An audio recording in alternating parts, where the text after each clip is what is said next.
Purple, welcome to you. Thank you, Jim, and good to see Lehmo. Yes. Lovely to see him. And Rosie, of course. And Thank you, Rosie's Damo. taking Hi. control, doing a magnificent job. Now, this Hawthorn racism is just the gift that keeps giving. Where are we at now with it? Well, for all the wrong reasons in a industry sense, September 22, just to recap, was the week in which it all exploded into people's lives and narratives, and we get to, what is it now, May late 2024, and it's fallen down in the Human Rights Commission. Jake Knoll of The Age has today reported that it has basically come to the point where the commission itself, is now no longer going to be dealing with it. It relates to the I suppose the failure to get any form of common ground on the allegations made by the First Nations people and concessions made against the people involving Chris Fagan and Alistair Clarkson and others. And it now does leave it open, Lehmo, to potentially take this to the federal court. Now, the Human Rights Commission, as far as I can tell, is a body that operates within the federal court system. So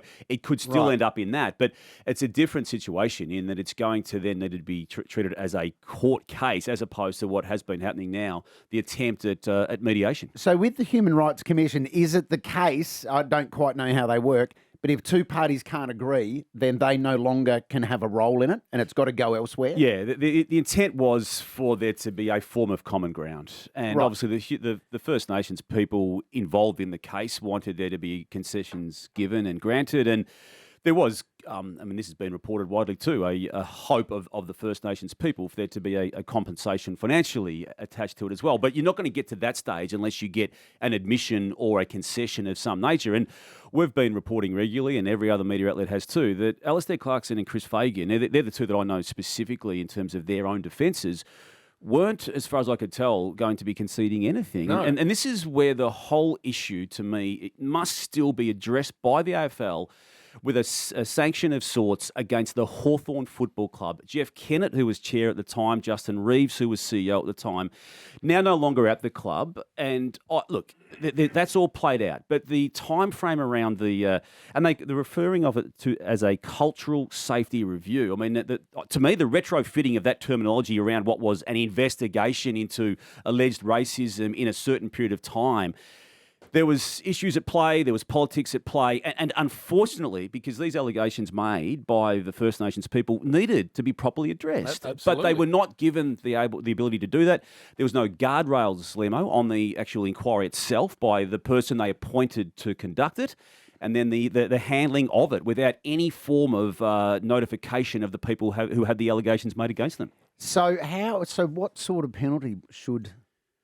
Obviously, now when I hear penalty against Hawthorn, I jump in and go, yeah, hang on a sec, what sort of penalty are we Again, all we can go in, when Gillan McLachlan, who was still CEO at the time, removed the AFL from any culpability in it, and I understand why he did that. They didn't have any line of sight on the inquiry until it was made public in that period of September 22, in that nature. So he removed the AFL from it, and that was all legally worded and legally negotiated. I raise that point, though, because he made the comment, we, as in the AFL, will seek to look at what we could do and will most likely do against the Hawthorn Football Club. He said that last year. Now, he's no longer there. Andrew Dillon's in charge of this. There's a reluctance now for the AFL, I believe, to come down too hard because they've moved on, and the people that running the Hawthorn Footy Club now are not the people that instigated the review. So, but to me, it shouldn't matter because that club's actions under Jeff Kennett and Justin Reeves, now, rightly or wrongly, the allegations made may still go through the court system, but the guardrails were not there for it, and the besmirching and the dealing of it by Chris Fagan and Alistair Clarkson is something that really should not have happened in the way it has. The reputational damage for those three gentlemen, with not a shred of proof that any of the allegations have actually occurred to date. Now, that's what the court's there for. Yep. Cross-examination and righto, let's get in there and prove what did and didn't happen. But in the absence of that, the reputational damage for those three is just disgraceful. Yeah. And I wonder if that's actionable. I don't know whether they would do it. I don't. Again, we're jumping the gun a little bit here. I don't believe they have an intent now to go down that path. They certainly have considered it, and they've had legal advice to suggest they should. Jim, I know that. How it plays out from here, who knows? Again, we just to tick the boxes, unfortunately, the way that this has played out. This latest case, broken by Jake Knoll today, is that the Human Rights Commission itself has ended it. Is there a timeline on an appeal to the federal court? Again, that's a legal question. I don't know. Yeah, right. Okay. Because if it is going to go to the federal court, you would want it to happen. But then it's all public, Quickly. Lehmo. Everything to this point has been, apart from the allegations made initially in September 22, via the ABC's reporting of this matter too, and I think that's an issue that needs to be reconsidered too. But if it does go down the federal court path, which it now can do, that will be completely open to all media and all public. Right, so everyone who appears to give evidence would be, we would know who it is and what they're saying. And that's going to take on a new place too. But whether there is the appetite to go down that path now, who knows? Yeah, there still could be a settlement made separate to the Human Rights Commission.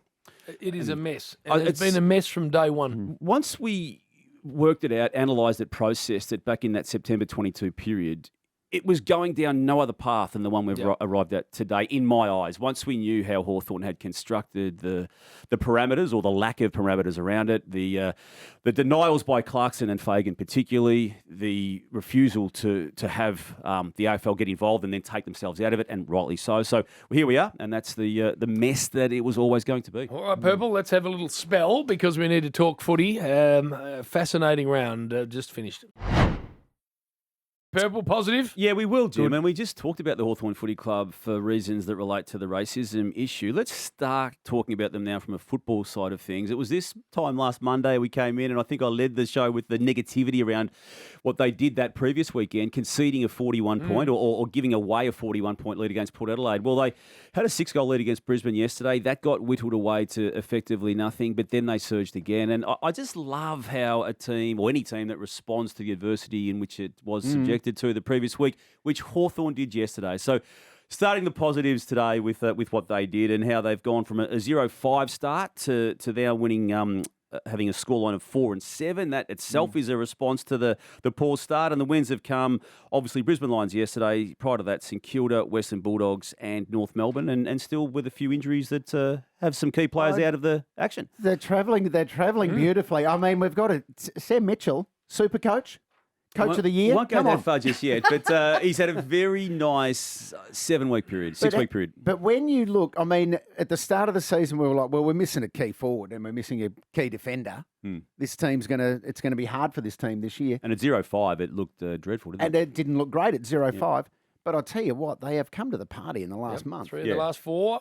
And the one they lost, they should have won. They should have won, but the learning out of it, it came into play, didn't it, in the very next match? Everything they talked about, and he hasn't shied away from any of the problems he's had this year. He's very public about what he's going to be saying and doing with his players, and they've responded each time. It is a massive tick.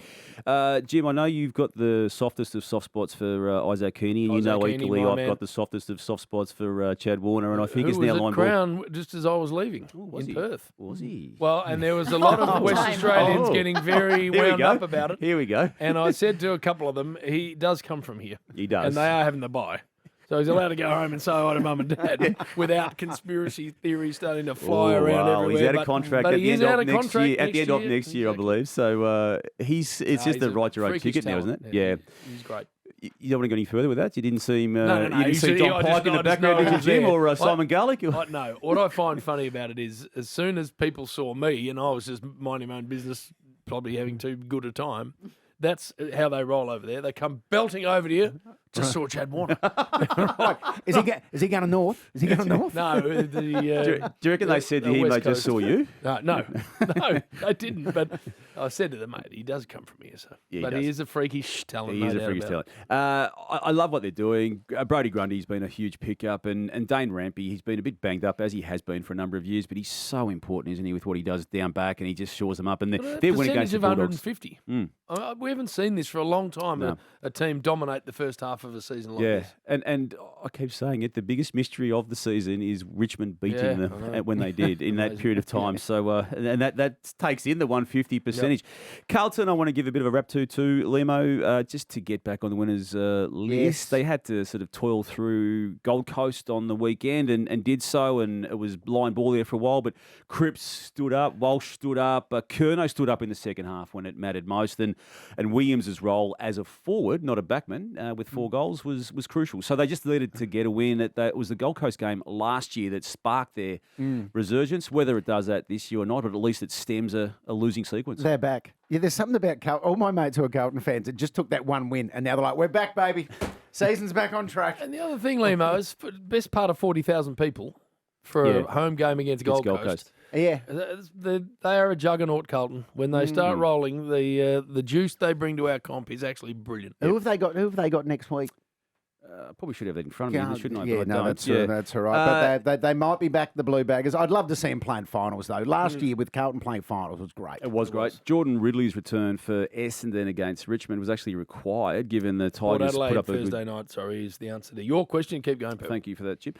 Jordan Ridley, a great return with the soft tissues that he'd suffered this year, and he's had a banged up 2 or 3 seasons. He's a best and fairest winner, and that year he won the best and fairest. He started the season with less than 20 matches to his name. So we're dealing with an elite talent here, and that was on display in that Dreamtime extravaganza at the MCG on Saturday, and takes the Bombers now to 8 wins and a draw from their 11 matches, which is an extraordinarily good scoreline, given they were 2-2 after 4, have not lost since round 4. Second on the ladder. Benny Mackay coming up later on today.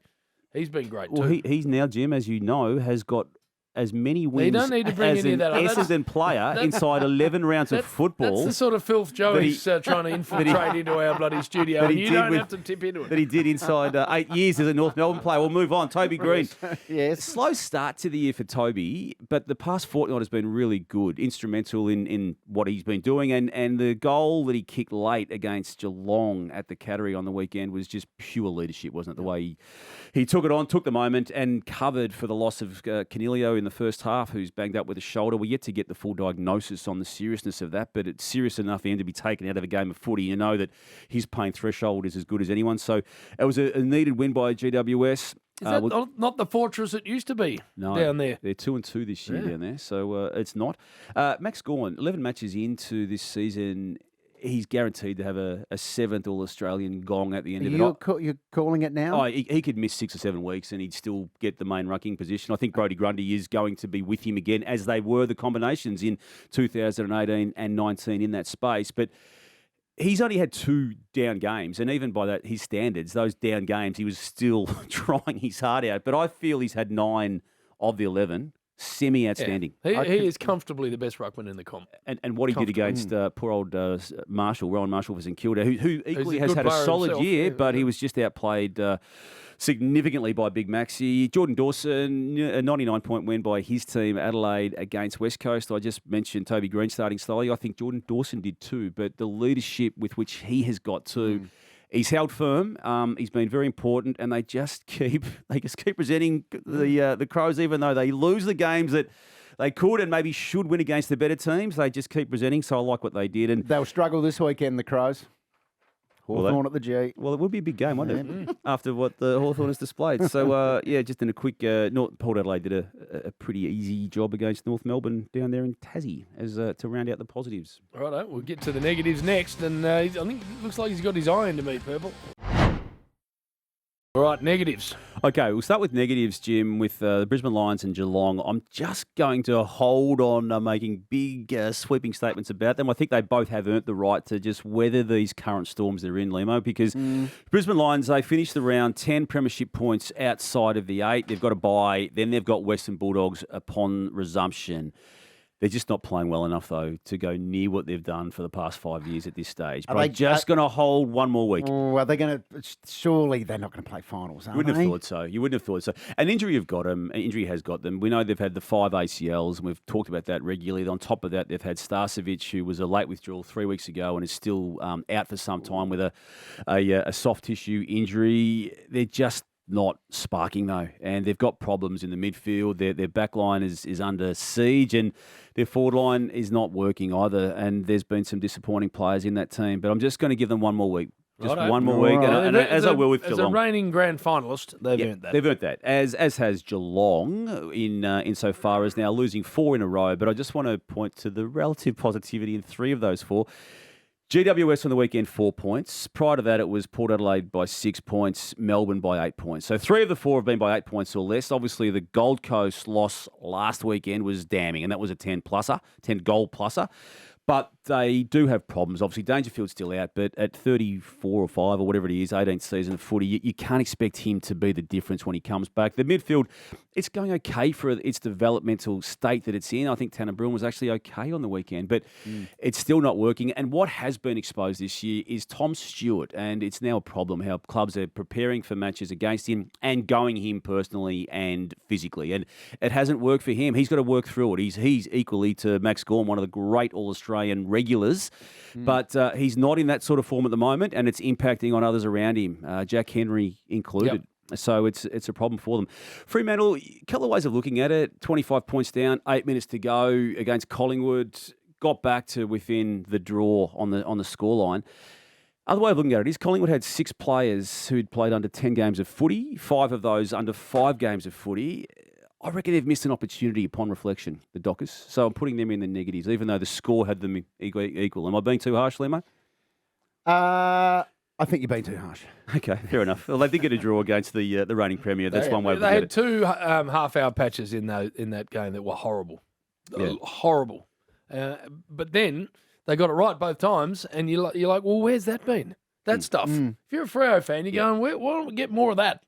Not a stoppage fest that had 15 ball-ups in a row. I want some of that open field, transition, ball movement. And they look bloody good when they do it. Yeah. Look, a lot of clubs take the game on only when the scoreboard tells them they have to. I mean, Brisbane did it against Hawthorn yesterday. Geelong did it against Port Adelaide GWS on the weekend, and Port Adelaide prior to that. So that's what's the trend is happening. Gold Coast, I'm just regularly disappointed in them, and I don't even know why I am, because I have no expectation on them. They just lose matches against good teams when they're away from home, and that's what happened on the weekend against Carlton. They're an eternal disappointment. They are. They just are. I would love the Gold Coast to play finals. I'd love them to win a final.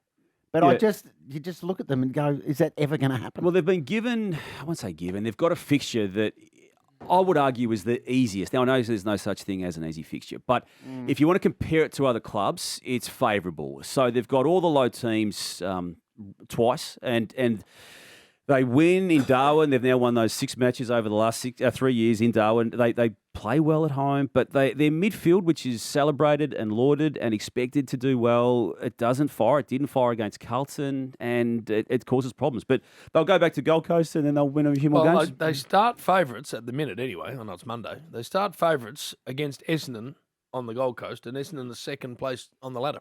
Sure. Is that what they're going to do, you reckon? That's how the market's sitting at the moment, have them starting favourites. Yeah. Now, it might well change by the time we get to exposed form, I'd be going with the Bombers. Yeah, me too. Absolutely. That makes no sense. Damo, question for you then.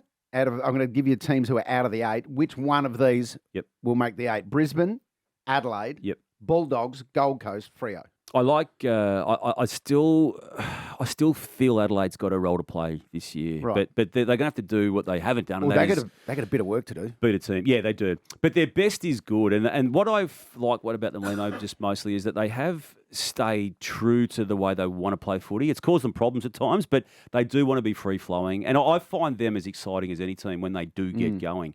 There's a lot of Dow teams at the moment, and the coaches are going conservative again.